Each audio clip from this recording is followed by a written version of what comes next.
ప్రతిరోజు morning లెగ్గానే alarm ring అవ్వగానే వచ్చే ఫస్ట్ థాట్ ఏంటి? కాఫీ తాగాలి. కాఫీ తాగితే ఎనర్జీ వస్తుంది అనుకుంటాం. బట్ కాఫీ తాగితే వచ్చేది ఎనర్జీ కాదు, మనకు వచ్చేది వేక్ఫుల్నెస్, అంటే అలర్ట్గా అనిపిస్తుంది, which is very different from feeling energetic. కాఫీలో ఉండే కెఫీన్ అనేది ఒక సైకోయాక్టివ్ సబ్స్టెన్స్. అది legal, dose dependent and time dependent. అంటే దాన్ని ఒక టూల్ లాగా మాత్రమే వాడాలి, కానీ అది వదిలేసి మనం హ్యాబిట్ లాగా మార్చుకున్నాం. కెఫీన్ బాడీలోకి ఎంటర్ అవ్వగానే చేసే ఫస్ట్ పని ఏంటి? మన మూడ్ని యాక్టివేట్ చేయడం. మోటివేషన్ ఇంప్రూవ్ అవుతుంది, మూడ్ యాక్టివ్గా ఉంటుంది, అలర్ట్గా ఉంటాం. కానీ ఇదేది ఎనర్జీని ఇవ్వదు. మనం అనుకుంటాం కెఫీన్ తాగితే ఎనర్జీ వస్తుంది అని, కానీ కెఫీన్ తాగితే వచ్చేది ఏంటంటే వి బారో వేక్ఫుల్నెస్. అలర్ట్గా ఉన్నట్టు ఫీల్ అవుతాం. ఎందుకు అంటే కెఫీన్ ఎడినోసిన్ అనే ఒక మాలిక్యూల్, ఒక రిసెప్టర్ని బ్లాక్ చేస్తుంది. అది బ్లాక్ చేయడం వల్ల మనకు వేక్ఫుల్గా అనిపించి, మోటివేటెడ్గా అనిపించి అలర్ట్గా ఫీల్ అవుతాం. అందుకే కాఫీ కొంతమందిలో మోటివేట్ చేస్తుంది, మూడ్ని ఇంప్రూవ్ చేస్తుంది, మెటబాలిజంని ఇంప్రూవ్ చేస్తుంది, ఇనీషియల్గా ఫ్యాట్ లాస్ అవ్వడానికి హెల్ప్ అవుతుంది, యాపటైట్ని కంట్రోల్ చేస్తుంది. కానీ ఇంకొంతమందిలో యాంగ్జైటీని క్రియేట్ చేస్తుంది, స్లీప్ ట్రబుల్స్ని క్రియేట్ చేస్తుంది. విమెన్లో ఆస్టియోపోరోసిస్ ఉన్న వాళ్ళల్లో ఆ చేంజెస్ని యాక్సిలరేట్ చేస్తుంది. అలాగే మినరల్ అండ్ విటమిన్ డిప్లీషన్లో హెల్ప్ చేస్తుంది. So today's video is not about quitting coffee, కానీ కాఫీని టూల్ లాగా ఎలా యూస్ చేయాలి, దానికి బ్రెయిన్ హెల్త్ పైన, మన మోటివేషన్ పైన, యాపిటైట్, మెటబాలిజం, కార్డియోవాస్కులర్ పైన ఉండే ఎఫెక్ట్స్ ఏంటి, అదొక ప్రీ వర్కౌట్ టూల్ లాగా ఎలా యూస్ చేసుకోవాలి, ఎందుకు దానికి యాంటీ డిప్రెసెంట్ అనే నేమ్ వచ్చింది, విమెన్లో తీసుకోవాల్సిన జాగ్రత్తలు ఏంటి, ఎవరు కెఫీన్కి కొంచెం దూరంగా ఉండాలి, ఇవన్నీ డిస్కస్ చేస్తాను. ఇవాళ వీడియో విన్న తర్వాత కెఫీన్ ఒక సైన్స్ గురించి తెలిస్తే మీరే దాన్ని పవర్ఫుల్ టూల్ లాగా యూజ్ చేయడం స్టార్ట్ చేస్తారు. ఇంతకుముందు కెఫీన్ ఒక సైకోయాక్టివ్ సబ్స్టెన్స్, కానీ అది legal, dose dependent and useful tool అని చెప్పాను. ఎందుకు అంటే మనకందరికీ బ్రెయిన్లో ఎడినోసిన్ అనే ఒక స్లీప్ ప్రెషర్ మాలిక్యూల్ ఉంటుంది. దాని పని ఏంటి అంటే ద లాంగర్ వీఆర్ అవేక్, మనం ఎంతసేపు అవేక్ ఉంటే అది అంతసేపు అక్యుములేట్ అవుతూ ఉంటుంది. అది అక్యుములేట్ అయినప్పుడు మనకి ఫెటిగ్గా అనిపిస్తుంది. సో కెఫీన్ ఏం చేస్తుంది? ఎడినోసిన్ ఒక రిసెప్టర్స్ A1 అండ్ A2A అనే ఒక ఎడినోసిన్ రిసెప్టర్స్ పైన బ్లాక్ చేసి ఎడినోసిన్ ఎఫెక్ట్స్ని తగ్గిస్తుంది. సో కెఫీన్ ఎడినోసిన్ని క్లియర్ చేయదు, కానీ దాని ఎఫెక్ట్స్ని బ్లాక్ చేసి ఉంచుతుంది. కాబట్టి కాఫీ తాగగానే మనకి అలర్ట్గా అనిపించడం, కొంచెం యాక్టివ్గా అనిపించడం, కొంచెం డోపమిన్ హై అయ్యి మనకి వెంటనే ఆ టాస్క్ చేయాలి, ఫోకస్డ్గా అనిపించడం జరుగుతుంది. కానీ కెఫీన్ ఎడినోసిన్ని క్లియర్ చేయదు, కెఫీన్ ఎనర్జీని పెంచదు, ఓన్లీ ఆ వేక్ఫుల్నెస్ని క్రియేట్ చేస్తుంది, ఎడినోసిన్ ఎఫెక్ట్స్ని బ్లాక్ చేస్తుంది. కాబట్టి కానీ మీరు ఎవరైతే కెఫీన్ డిపెండెంట్ ఉండి మాటికి కెఫీన్ని ఎక్కువ సార్లు తీసుకునే వాళ్ళల్లో మీరు చూసే ఉంటారు, వెంటనే వాళ్ళకి క్రాషెస్ కూడా ఉంటాయి. ఆ ఫెటిగ్ వెంటనే మళ్ళీ వచ్చేస్తుంది. దట్ క్లియర్లీ సేస్ ఆ కెఫీన్ మీ ఎడినోసిన్ని బ్లాక్ చేసి ఉంచుతుంది. కాబట్టి మనం ఆ వేక్ఫుల్నెస్ అనేది మనం బారో చేసుకుంటాం కొద్దిసేపు కెఫీన్ వల్ల. మనం లేవగానే వెంటనే కాఫీ తీసుకోకుండా ఆగినప్పుడు న్యాచురల్గా కొంచెం ఎడినోసిన్ లెవెల్స్ అనేవి బాడీలో తగ్గుతాయి. అందుకనే న్యాచురల్గా తగ్గడానికి, వెయిట్ చేయడానికి మార్నింగ్ ఫస్ట్ అవర్లో కాఫీ తీసుకోకండి అని చెప్తాము. కానీ వెయిట్ చేసి అలా 1 hour వెయిట్ చేసిన తర్వాత కాఫీ తీసుకున్నప్పుడు అప్పుడు మనం ఎడినోసిన్ని బ్లాక్ చేసినా బాడీని ఎఫెక్ట్ చేయదు. మీరు ఇది వినే ఉంటారు, కాఫీ తీసుకున్నప్పుడు మోటివేటెడ్గా అనిపించడం, రియాక్షన్ టైం ఇంప్రూవ్ అయినట్టు అనిపించడం, అలాగే ఫోకస్ ఇంప్రూవ్ అయినట్టు అనిపించడం చూస్తూ ఉంటారు. ఇది ఎందుకు? కెఫీన్ డోపమిన్ ఏమీ రిలీజ్ చేయదు, డోపమిన్ ప్రొడక్షన్ ఏమీ ఇంక్రీజ్ చేయదు. కానీ ఎందుకు జరుగుతుంది అంటే డోపమిన్ రిసెప్టర్ సిగ్నలింగ్ని ఇంప్రూవ్ చేస్తుంది. సో ఉన్న డోపమిన్ బెటర్గా యాక్ట్ చేయడానికి హెల్ప్ అవుతుంది. కానీ అది డోస్ డిపెండెంట్. కాఫీ 1 cup తీసుకున్నప్పుడు మీకు మోటివేటెడ్గా అనిపించవచ్చు, రియాక్షన్ టైం ఇంప్రూవ్ అవ్వచ్చు, ఫోకస్డ్గా అనిపించవచ్చు. అదే కాఫీని ఎక్కువ తీసుకున్నప్పుడు 2 cups or more than 2 cups తీసుకున్నప్పుడు ఆ బెనిఫిట్ ఉండదు. అప్పుడు మీకు జిట్టరీగా, యాంగ్షియస్గా, నర్వస్గా అనిపిస్తుంది. అప్పుడు different types of nervous systems activate అవుతాయి. కాబట్టి డోపమిన్ సెన్సిటివిటీ ఇంప్రూవ్ అవ్వాలి అంటే low dose of caffeine, 1 cup of కెఫీన్తో సరిపోతుంది. Very importantly caffeine energy increase చేస్తుంది అని అందరూ అనుకుంటారు. Let me tell you why caffeine doesn't increase energy in the body. Energy రావాలి బాడీకి అంటే గుడ్ స్లీప్ ఉండాలి, మైక్రోన్యూట్రియన్స్ కరెక్ట్గా ఉండాలి, మైటోకాండ్రియా ప్రతి సెల్లో ఎనర్జీని కరెక్ట్గా ప్రొడ్యూస్ చేయాలి, మన మెటబాలిజం బాగుండాలి. ఈ 4టిని కెఫీన్ అసలు చేంజ్ చేయదు. కాబట్టి డైరెక్ట్గా కెఫీన్ ఎనర్జీని ఇంక్రీజ్ చేయదు. కానీ మనకు ఒక అలర్ట్నెస్ పర్సెప్షన్ని క్రియేట్ చేస్తుంది. అంటే మనం అలర్ట్గా ఉన్నామని మనం ఫీల్ అవుతాం, ఎందుకంటే అది ఎడినోసిన్ని బ్లాక్ చేస్తుంది, డోపమిన్ రిసెప్టర్స్ని సెన్సిటైజ్ చేస్తుంది. కాబట్టి దట్స్ వై పీపుల్ కొంతమంది నేను 5 hours పడుకున్నా కానీ నెక్స్ట్ డే నేను ఫుల్ అలర్ట్గా ఉన్నాను అని చెప్తారు కాఫీ తాగేవాళ్ళు. కానీ రెగ్యులర్గా లెస్ దాన్ 5 hours పడుకుంటూ ఎవ్రీడే అలర్ట్గా ఉండడానికి కాఫీని ఒక టూల్ లాగా యూజ్ చేస్తూ ఉంటే ఇనీషియల్గా అది హెల్ప్ అవుతుంది. కానీ లేటర్ ఆ డోసెస్ బాడీకి అలవాటు అయిపోయి body will demand more coffee to feel the same alertness. కానీ దానివల్ల ఏమవుతుంది, కంటిన్యూస్గా కెఫీన్ని ఇంక్రీజ్ చేస్తూ పోతే at one point in time మనకి బర్న్ అవుట్ అనేది వస్తుంది. అంటే మిస్యూజింగ్ ద సిస్టమ్ ఎలాగా, లెస్ తక్కువ నెంబర్ ఆఫ్ స్లీప్ అవర్స్ని మనం ఎనర్జీ ఫోకస్డ్గా ఉండడానికి కెఫీన్ ఒక టూల్ లాగా యూజ్ చేసుకోవడం, దాన్ని అబ్యూజ్ చేసుకోవడం వల్ల. మీరు ఇది కామన్గా వినే ఉంటారు, కాఫీ తాగితే యాపిటైట్ తగ్గుతుంది, కాఫీ తాగితే వెయిట్ లాస్ అవుతుంది, కాఫీ తాగితే బెటర్గా బ్లడ్ గ్లూకోజ్ కంట్రోల్లో ఉంటుంది అని. I tell you why this happens. Coffee తాగడం వల్ల మనం ఎక్సర్సైజ్ చేస్తున్నప్పుడు ఫ్యాట్ ఆక్సిడేషన్ అనేది డెఫినెట్గా ఇంప్రూవ్ అవుతుంది. అండ్ ఆల్సో కెఫీన్ మన బాడీలో ఎనర్జీ ప్రొడక్షన్ని 3 to 8% స్టిమ్యులేట్ చేస్తుంది, but indirectly by a process called thermogenesis, heat production వల్ల, not by directly producing energy. Third thing, టెంపరీగా యాపిటైట్ని కంట్రోల్లో పెడుతుంది, అంటే సప్రెస్ చేస్తుంది. సో షార్ట్ టర్మ్లో you may notice some amount of weight loss, కానీ అది లాంగ్ టర్మ్ కాదు. ఈవెన్చువల్గా ఆ డోస్కి మన బాడీకి టాలరెన్స్ లెవెల్స్ వచ్చేస్తాయి. సో లాంగ్ టర్మ్లో చూసుకుంటే major long term weight loss ఏమీ ఉండదు, బట్ టెంపరీగా you will see. Also long టర్మ్లో అబ్జర్వేషనల్ స్టడీస్ కనుక చూస్తే టైప్ 2 డయాబెటీస్ ఉండే వాళ్ళల్లో బెటర్ గ్లైసెమిక్ కంట్రోల్ ఉంది ఎవరైతే కెఫిన్ తీసుకున్నారో. కానీ దాని ఎఫెక్ట్ కాఫీలో ఉండే కెఫిన్ ఒక్కదాని వల్ల కాదు, కాఫీలో ఉండే పాలిఫెనాల్స్ వల్ల. సో కాఫీలో ఉండే పాలిఫెనాల్స్ అండ్ కెఫిన్ టుగెదర్ రెండిటి వల్ల టెంపరీగా యాపిటైట్ సప్రెషన్ ఉంది, టెంపరీగా వెయిట్ కంట్రోల్ ఉంది, లాంగ్ టర్మ్లో టైప్ 2 డయాబెటీస్లో బెటర్ గ్లైసెమిక్ కంట్రోల్ ఉంటుంది.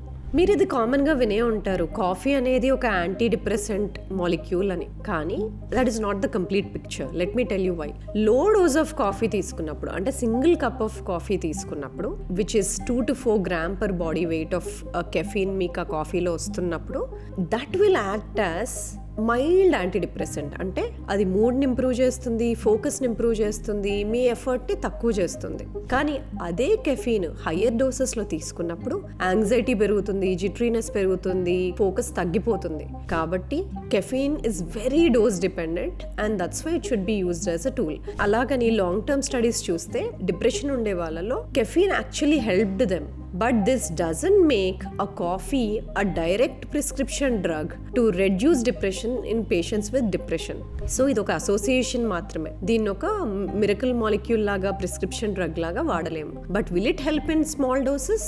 Yes, it will definitely help. Caffeine కుండే మేజర్ బెనిఫిట్స్లలో టాప్ బెనిఫిట్స్ బ్రెయిన్ హెల్త్ పైనే ఉన్నాయి. మన లార్జ్ పాపులేషన్ స్కేల్ స్టడీస్ చూసుకుంటే కాఫీ వల్ల ఆల్జైమర్స్ రిస్క్ తగ్గుతుంది, పార్కిన్సన్స్ రిస్క్ కూడా తగ్గుతుంది. ఎందుకు అంటే because of the 3 major changes that are happening. ఒకటి, ఆ కెఫీన్ అండ్ పాలిఫెనాల్స్ రెండిటి వల్ల యాంటీ ఆక్సిడెంట్స్ ఇంప్రూవ్ అవ్వడం, బాడీలో బ్లడ్లో సెరిబ్రల్ బ్లడ్ ఫ్లో ఇంప్రూవ్ అవ్వడం, అలాగే ఎడినోసిన్ రిసెప్టర్స్ బ్లాక్ అవ్వడం. ఈ మూడిటి వల్ల పార్కిన్సన్స్ రిస్క్, డిమెన్షియా రిస్క్ రెండు తగ్గడం లార్జ్ స్కేల్ పాపులేషన్ స్టడీస్లో ఎవిడెన్స్ కనబడుతుంది. So this is definitely a greater association. మీరు ఇది వినే ఉంటారు, ఈ మధ్య కార్డియోవాస్కులర్ డిసీజెస్ ఉండే వాళ్ళందరూ బ్లాక్ టీ నుండి బ్లాక్ కాఫీకి షిఫ్ట్ అవుతున్నారు, మిల్క్ని షుగర్ని తగ్గించేస్తున్నారు, ప్యూర్ బ్లాక్ కాఫీ ప్రిఫర్ చేస్తున్నారు. ఎందుకు?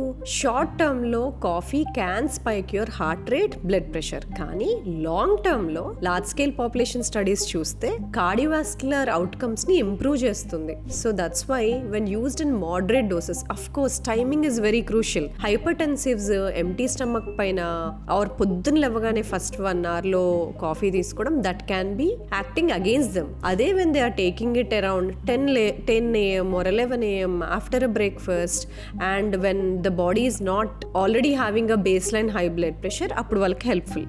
ఎందుకంటే ఇమ్మీడియట్గా కాఫీ తీసుకున్నప్పుడు టెంపరీగా హార్ట్ రేట్, బ్లడ్ ప్రెషర్ పెరుగుతుంది. సో హైపర్టెన్సివ్స్ కానీ కార్డియోవాస్కులర్ డిసీజ్ ఉన్న వాళ్ళు కానీ కొంచెం జాగ్రత్తగా ఉండాలి. Timing matters, also dose matters. Now let's come to negative effects. Negative ఎఫెక్ట్స్లో ఉండేది top complaint insomnia or sleeplessness. Caffeine బాడీలో ఉండి బయట క్లియర్ అవుట్ అవ్వాలంటే చాలా మందిలో 5 to 7 hours పడుతుంది. కానీ కొంతమంది స్లో మెటబాలిజం ఉన్న వాళ్ళు ఉంటారు, వాళ్ళల్లో కెఫీన్ 10 to 12 hours ఉంటుంది. అందుకే కొంతమంది మార్నింగ్ 11 AM కాఫీ తాగినా రాత్రికి నిద్ర పట్టదు అని అనేవాళ్ళు ఉంటారు. ఈవినింగ్ 4 PM కాఫీ తాగినా రాత్రి బాగా పడుకునే వాళ్ళు ఉంటారు. ఎందుకంటే different people have different times for their metabolism for caffeine.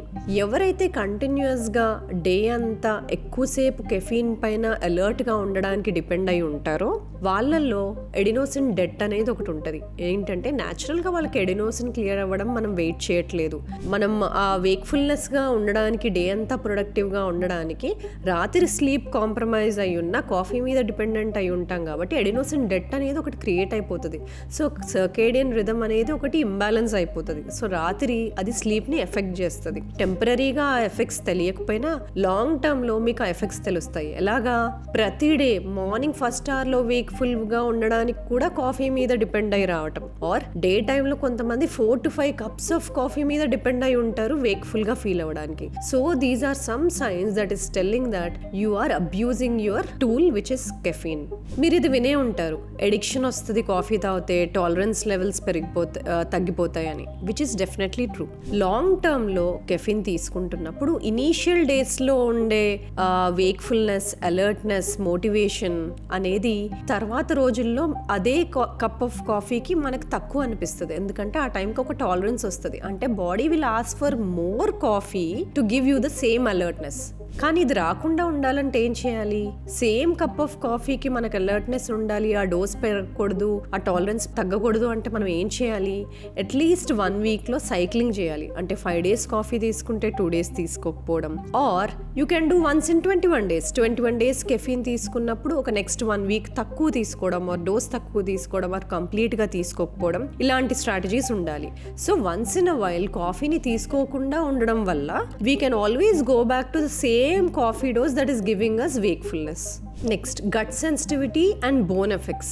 ఎవరికైతే గట్ డిజార్డర్స్ ఉంటాయో ఆర్ ఎవరికైతే ఇంక్రీజ్డ్ స్టమక్ యాసిడ్ ప్రొడక్షన్ ఉందో వీళ్ళు కేర్ఫుల్గా ఉండాలి. ఎందుకంటే ఆల్రెడీ కాఫీతో గ్యాస్ట్రిక్ యాసిడ్ ప్రొడక్షన్ పెరుగుతుంది అండ్ కాల్షియం ఎక్స్క్రీషన్ పెరుగుతుంది. Calcium losses can happen. పెరిమెనోపాజ్లో ఉన్న విమెన్ కానీ, ఆస్టియోపోరోసిస్తో సఫర్ అవుతున్న వాళ్ళు కానీ, ఆల్రెడీ లో కాల్షియంతో ఉండే వాళ్ళు కానీ వీళ్ళు కెఫిన్ ఇంటేక్తో కేర్ఫుల్గా ఉండాలి. ఆల్సో ఈ గ్యాస్ట్రిక్ డిజార్డర్స్ ఉన్నవాళ్ళు అంటే GERD కానీ, IBS కానీ, అలాగే స్టమక్ యాసిడ్ పెప్టిక్ డిజార్డర్స్ ఉన్న వాళ్ళు కానీ, or gastric ulcers or duodenal ulcers ఉండే వాళ్ళు కానీ they should be careful with their coffee intake. ఎందుకంటే వాళ్ళకి coffee can cause more problems. Also one of the common mistakes అందరూ చేసేది ఏంటంటే ఎంటీ స్టమక్ పైన కాఫీ తీసుకుంటుంటారు. కొంతమందిలో అదేం ప్రాబ్లం క్రియేట్ చేయలేకపోవచ్చు, కానీ హైపర్టెన్సివ్స్లో, గ్యాస్ట్రిక్ ఇష్యూస్ ఉండే వాళ్ళల్లో, IBS, IBDs వాళ్ళల్లో, అల్సర్స్ ఉండే వాళ్ళల్లో, are even hyper acidity problem ఉన్న వాళ్ళు, they struggle with caffeine when taken in empty stomach. అంటే ఫాస్టెడ్ స్టేట్లో ఉన్నప్పుడు, ఎంటీ స్టమక్లో ఉన్నప్పుడు ఈ డిజార్డర్స్ ఉండే వాళ్ళు కాఫీ తీసుకున్న వాళ్ళకి ఇంకా ప్రాబ్లమ్స్ ఎక్కువ అవుతాయి. Coffee can act as a best pre workout, కానీ అది ఎప్పుడు తీసుకుంటే at least 30 to 45 minutes before workout. ఏ టైప్ ఆఫ్ వర్కౌట్స్ చేస్తున్నప్పుడు అది ఎక్కువ useful? High intensity interval training కానీ, sprint interval training, or heavy endurance workouts, or even heavy strength training workouts. And what is the required dosage? At least 2 to 4 grams per kg body weight per day. Now, these are the list of people who should be very cautious or who should try and avoid coffee. Number 1, highly anxious people or whose baseline heart rate is always high, tachycardia lo unde vallu, and hypertensives who are in the fasted state, and severe gastric disorders unde vallu, and calcium losses and osteoporosis unde vallu. These are the people who should be very cautious. And also people who are struggling with sleep, insomnia unde vallu gaani, or poor sleep undevalu, or as such they get less than 6 hours of sleep, they should use caffeine very carefully. So overall, కాఫీని ఒక energy giving molecule లాగా చూడడం మానేయండి. With all this information today you know it is a tool. అదొక psychoactive substance, but it is legal. దాన్ని appropriate టైమ్స్లో appropriate డోసెస్లో తీసుకున్నప్పుడు it will bring greater benefits. So it is not always caffeine in the coffee that is giving you benefits all the time. It is also presence of something called polyphenols.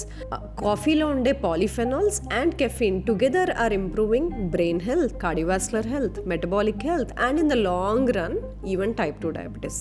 So ఎవరైతే కాఫీని abuse చేస్తున్నారో, అప్రోప్రియేట్గా use చేయట్లేదో or wrong డోసెస్లో తీసుకుంటున్నారో వాళ్ళందరికీ video forward చేయండి. If you found this video helpful, నేను రీసెంట్గా చేసిన last 2 videos are also very informative. ఒకటి gut health, another one how to reduce body fat fast.